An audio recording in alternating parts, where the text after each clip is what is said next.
Hello mga kalingap, sa mapagpalang gabi mga kalingap. So dito tayo ngayon kina Kuya Regan mga kalingap. So nag-prepare po tayo ng pork adobo para sa ating dinner mga kalingap. So yun mga kalingap, yan nag-mikos-mikos na yan. At papalambutin na lang natin yung mga kalingap. At yan, masarap na yan. So yun mga kalingap, kasama ko po si Alpi TV dito sa kitchen mga kalingap. At yan, kaklasiko dito, kaklasiko yan dati sa Harvard mga kalingap. Kaso lang ako unang nabigyan ng kontrata. Kaya iniwan ko na siya. Pero nung iniwan ko, nabalitaan ko, nakatanggap din siya ng Golden Award sa pagiging niya.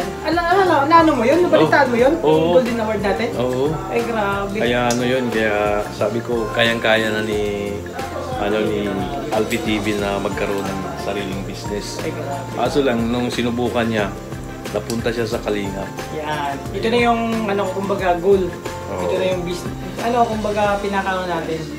Kaya nagkita-kita pa rin tayo dito sa Oo, Kalingap. yun nga, nakatutuwa ako, bre. Oo. Yung dati sa Harvard tayo nagkita, ngayon nandito na ulit. Nandito pa rin sa Dait, Kalingap. Kaya napansin yung mga Kalingap, nandito kami sa kusina kasi master chef po kami doon sa Harvard, yun ang course namin. Kaya napakaliit lang talaga ng mundo. Oo, masabi ko maliit lang talaga. Kita mo mga Kalingap po, grabe. Napakasarap ng luto ni Kalingap dito. Ano po yan, professional chef po yan. At yung gustong-gusto ko sa luto niya yung yung pinahusukang ay, grabe.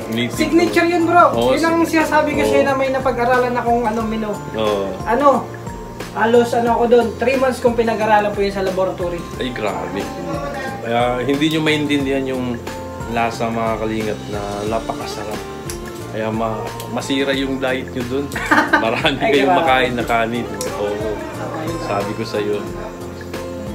At yung special ko naman yung kalderita. Yan. Ayun, yun ang gusto ko matikman susunod. Yun ang mga gusto kong... Kalderita, di ko Bisaya? Eh, kalderita na. American kalderita. Ay, American. Siyempre, kasi sa Amerika sa po Amerika kami. yung natutunan eh. Yung pero pag nasa Ormoc ako, Bisaya, yung Bisaya. Oo. Kasi pinaghalo-halo ko na po yung mga luto ko. Yung pinatikim ko sila, di Amerika yun. di Amerika. Yung tinutungan na native na manok di Amerika. Kumusta yung mga buhay-buhay natin na nung nagkahiwalay tayo sa Harvard? Medyo nalungkot ako tol kasi actually mga Kalingap, kaming dalawang buddy-buddy ni Kalingap Victor doon sa Harvard. Kami talaga yung buddy-buddy doon. Diba partner-partner yun? Makita yung sa mga American Idol, yung mga nagluluto-luto, ano ba yun? Meron yun. Partner-partner yun, mga Kalingap, partner-partner yun. Kaso nung nawala siya, umalis na siya kasi may karoon siya ng kontrata, medyo nahirapan ako. Pero nakasurvive naman po ako doon sa pinag-aaralan ko doon, yung pag-aaral ko. Nakasurvive ako, promise. Sumali din ako doon sa American Chef. Oh, chef. Yun. Akala ko magkita-kita tayo doon. Yun nga. Nakita ko yung kababayan nating Pilipina, napakagaling. Meron si yun. Oo, napakagaling. Adobo ang niluto. Adobo talaga, yung adobro. Yung nakilala mo na, yung nanood ko ng pelikula na Adobro. Yun. Ayun pala yun. Doon niya nakuha yung menu. Sabi ko, ang galing Adobro. itong na to. Kaya nagulat ako. Kala ko nga tayo maglaban-laban doon sa third place lang po ako doon mga Kalingap kasi ang kalabang ko partner ako mag-isa lang po ako nung sumali. Naka third place lang po ako doon. Pinatikom ko sa nila yung tinutungan Dicon America na native na manok. Grabe. Di pinausukan. Yung pambato mo rin. Isa yun, yung pambato. Yung ko kasi, hindi ako nakapasok doon sa grand finalist. Kasi sabi nila, common na raw yung kalderita. Oo. Yung Pilipina na sumali doon, yun adobo. First time nila makatikim. Sa Amerika. Kaya yun ang kakaiba. Yung adobo, hindi basta-basta na na ulam yun. Yun ang nanalo doon sa American Chef doon sa Amerika. Title nun, ang pangalan nun, Adobro. Adobro, yun mga Kalingap. Adobro ang pangalan ng menu. At abangan nyo yung mga pag nagkaroon kami ng karinderya na lang muna yung restaurant. Kasi doon tayo mag-uumpisa sa maliit. Oo, ganun karinderya. naman talaga. Lahat naman Abang, ng lahat naman ng bagay kailangan mag-umpisa sa maliit sa maliit. hanggang sa palaki ng palaki. Oo. Pero yung mga menu doon kakaiba po. Adobo, kakaibang adobo yun. Di ba? Tiyutungan, a native na ginataan dikon Amerika. Pero pag dito tayo sa Pinas, dikon Pilipinas po ang lulutuin natin. Mm. Na menu. Grabe. Yan, Kalibidor, anong tawag dyan sa luto na yan? Ano yan na adobo din. Adobo dikon patata? Oo, dikon patata. Dikon patata kasi may patata. Kaya, yan o. Yung mga pag nag-brown na yan bro. Kunting ano na lang yan. Ayan.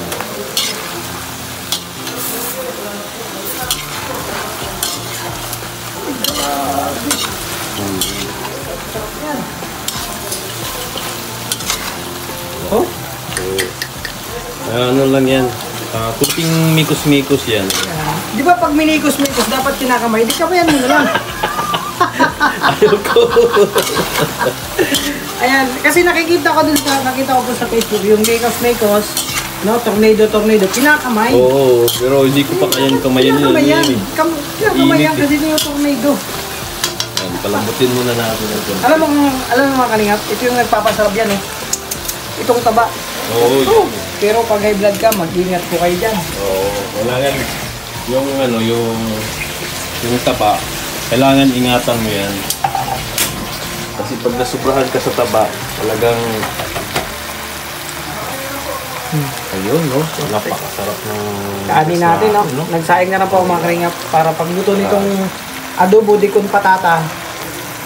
Itong rice na to may pangalan to. Hindi basta-basta yung kanin na to. Ano yan eh? Hindi basta-basta to. Oo, yung anong tawag ng sa bigas na yan? Ano to? Ang pangalan yan eh.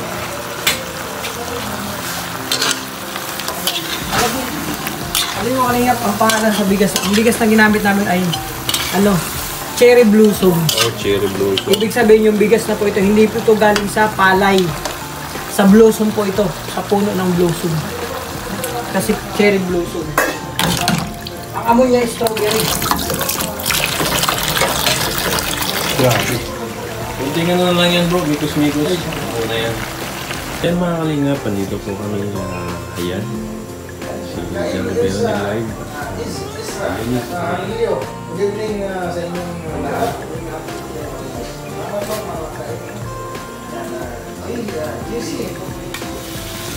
Ayan mga kalingapan. Yan, sarap na yung ano natin. Niluluto natin. Ano oras ka naman premiere? Ayan, kasama namin dito si Idolo. At may dessert kami na papaya.